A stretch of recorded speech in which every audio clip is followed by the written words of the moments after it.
வணக்கம். இன்னைக்கு நாம பார்க்க போறது ஒருத்தரோட கதை.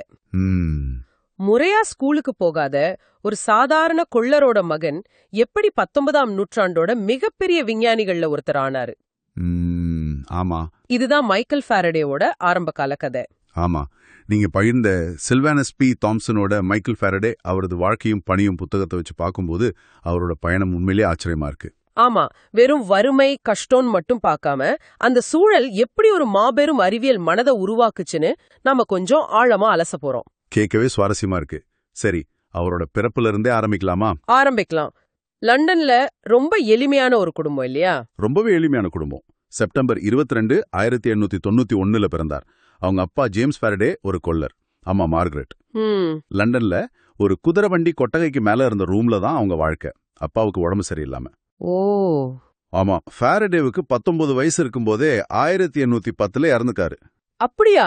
அதுக்கப்புறம் அவங்க அம்மா வாடகைக்கு ஆட்களை வச்சுதான் குடும்பத்தை ஓட்டியிருக்காங்க. அப்போ படிப்புங்கிறது அவங்களுக்கு ஒரு பெரிய விஷயமா இருந்திருக்காது. புத்தகம் சொல்லுது அவருக்கு முறையான கல்வி ரொம்ப கம்மின்னு. ரொம்ப ரொம்ப கம்மி. அது சம்பந்தமா ஒரு சம்பவம் கூட நடந்திருக்குது.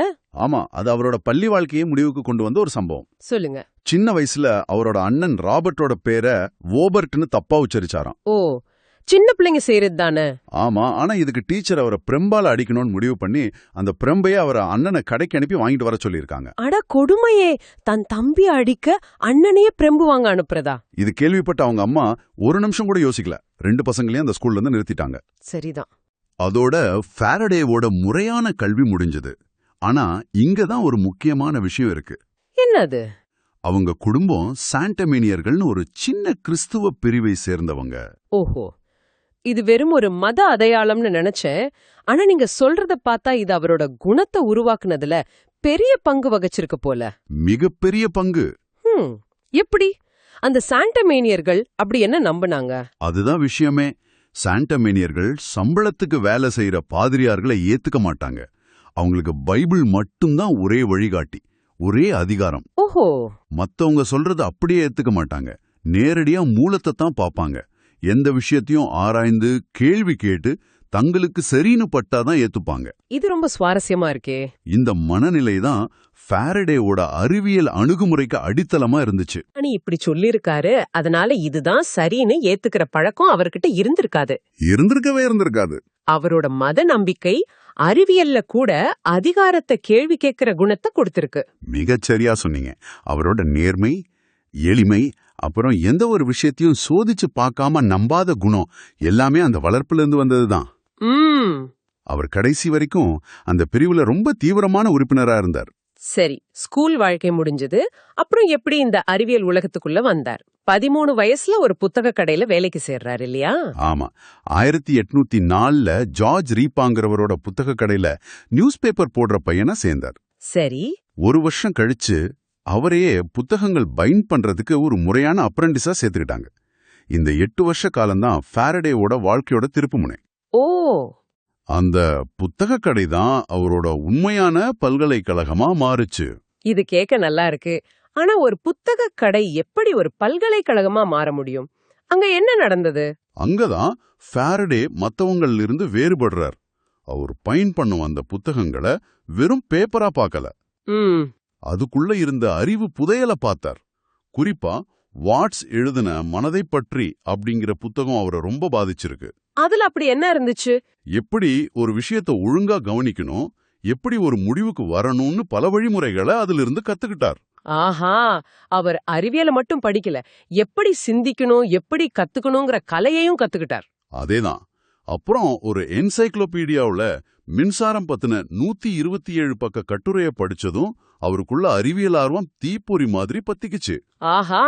உடனே சும்மா இல்லாம கையில கிடைச்ச காசுல சின்ன சின்ன பாட்டில்களை வாங்கி அவரே ஒரு சின்ன லேப் மாதிரி உருவாக்கிட்டார்.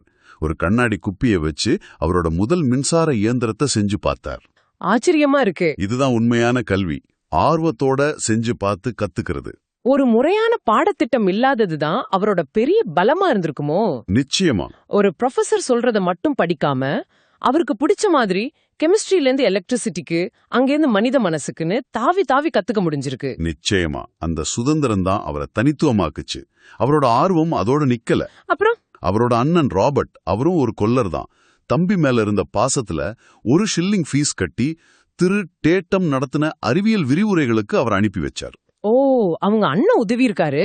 ஆமா, ஃபாரடே அங்க கேட்ட எல்லா விஷயங்களையும் கவனமா குறிப்பெடுத்து வரைபடங்களோட அழகா எழுதி வச்சுக்கிட்டார். அப்பெல்லாம் அவர் தனியா இல்லாம அவரை போல ஆர்வமுள்ள நண்பர்களை சந்திக்க ஆரம்பிக்கிறார். பெஞ்சமின் அபோட் மாதிரி. ஆமா, அப்போட்டுக்கு அவர் எழுதின கடிதங்கள் ஒரு பொக்கிஷம். அப்படிங்களா? அதுல அவரோட ஆரம்ப கால அறிவியல் சிந்தனைகள், சந்தேகங்கள், அவர் செஞ்ச சோதனைகள் பத்தியெல்லாம் அவ்வளவு அழகா விவாதிச்சிருக்கார். இப்ப யோசிச்சு பாருங்க, ஒரு புத்தக பைண்டர் ஒரு படித்த நண்பருக்கு அறிவியலை பத்தி அவ்வளோ ஆழமா கடிதம் எழுதுறார். சரி, அவர் தனக்குத்தானே கத்துக்கிட்டார், விரிவுரைகளுக்கு போனார். ஆனா அப்பவும் அவர் ஒரு புத்தக பைண்டர் தான். ஆமா, அந்த வட்டத்தை விட்டு வெளியே வந்து எப்படி அறிவியல் உலகத்தோட பெரிய தலைகள் கண்ணுல பட்டார். ஏதோ ஒரு அதிர்ஷ்டம் அடிச்சிருக்கணுமே. அந்த அதிர்ஷ்டம் தான் திரு டான்ஸ். அவர் ஃபாரடே வேலை செஞ்ச கடைக்கு வர்ற ஒரு வாடிக்கையாளர். ஓ, கஸ்டமர். ஆமா, ஃபாரடேவோட ஆர்வத்தையும் அறிவையும் பார்த்து அசந்து போன அவரு ராயல் இன்ஸ்டிடியூஷன்ல அப்போதைய சூப்பர் ஸ்டார் விஞ்ஞானி சர் ஹம்ஃப்ரி டேவியோட 4 விரிவுரைகளை கேட்க டிக்கெட் வாங்கி கொடுத்தார். அடேங்கப்பா, இதுதான் ஃபாரடேவோட வாழ்க்கையே மாத்தின நிகழ்வு. ஹம்ஃப்ரி டேவி அந்த காலத்தோட மிகப்பெரிய விஞ்ஞானி. அந்த வாய்ப்பை ஃபாரடே எப்படி பயன்படுத்திக்கிட்டார்? சாதாரணமா இல்ல, மத்தவங்க மாதிரி சும்மா கேட்டுட்டு போகல. அந்த 4 விரிவுரைகளையும் வரிக்கு வரி குறிப்பெடுத்து வரைபடங்கள் எல்லாம் வரைஞ்சு கிட்டத்தட்ட 300 பக்கத்துக்கு ஒரு புத்தகமாவே அதை பைண்ட் பண்ணிட்டார். 300 பக்கத்துக்கா? ஆமா, முதல்ல ராயல் சொசைட்டியோட தலைவர் சர் ஜோசப் பேங்க்ஸுக்கு வேலை கேட்டு கடிதம் எழுதினார். ஆனா பதில் இல்ல. ஆனாலும் அவர் துவண்டு போகல. இதுதான் அவர்கிட்ட இருந்த ஒரு ஸ்பெஷல் குணம். ஆமா, அடுத்து சர் ஹம்ஃப்ரி டேவிக்கு ஒரு கடிதம் எழுதினார். ஓ, நேரடியாவேவா? அதோட தான் கைப்பட எழுதிய அந்த 300 பக்க விரிவுரை குறிப்புகளையும் சேர்த்து அனுப்பினார். டேவி அதை பார்த்து மிரண்டுட்டார். ஆச்சரியப்பட்டிருப்பார் இல்லையா? ரொம்பவே. டிசம்பர் 24, 1812 ரொம்ப அன்பா ஒரு பதில் எழுதினார். உங்க மேல நீங்க வச்சிருக்கிற நம்பிக்கையை பார்க்கும்போது எனக்கு சந்தோஷமா இருக்கு. உங்களுக்கு உதவ முடிஞ்சு அதுல எனக்கு மகிழ்ச்சி தான் அப்படின்னு.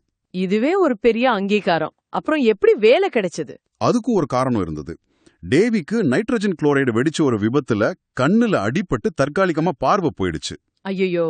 அப்போ குறிப்புகள் எடுக்கிறதுக்காக ஃபாரடேவை கொஞ்ச நாள் உதவியாளரா வச்சுக்கிட்டார். அதுக்கப்புறம் மார்ச் 1, 1813 ராயல் இன்ஸ்டிடியூஷன்ல ஆய்வக உதவியாளர் வேலை ஃபாரடேவுக்கு கிடைச்சிடுச்சு. ஆமா, சம்பளம் வாரத்துக்கு 25 ஷில்லிங், கூடவே தங்கறதுக்கு 2 ரூம்.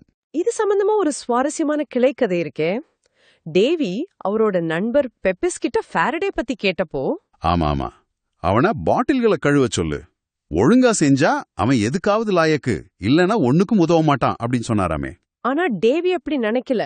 இல்ல, டேவி இல்ல அவனை இதைவிட சிறந்த ஒரு விஷயத்தை வச்சுதான் சோதிக்கணும்னு சொன்னாராம். வெறும் கடிதத்தையும் குறிப்புகளையும் வச்சே ஃபாரடேயோட திறமைய டேவி புரிஞ்சுக்கிட்டார். அந்த பெருந்தன்மை டேவி கிட்ட இருந்துச்சு. ஆஹா, ஒரு புத்தக கடையில இருந்து லண்டனோட மிக முக்கியமான அறிவியல் மையமான ராயல் இன்ஸ்டிடியூஷனுக்குள்ள ஃபாரடே நுழைஞ்சிட்டார். ஆமாம், இதுவே பெரிய சாதனை தான். ஆனா அவரோட உண்மையான உலக பல்கலைக்கழக அனுபவம் இதுக்கு அப்புறம் தானே ஆரம்பிக்குது. கரெக்ட்.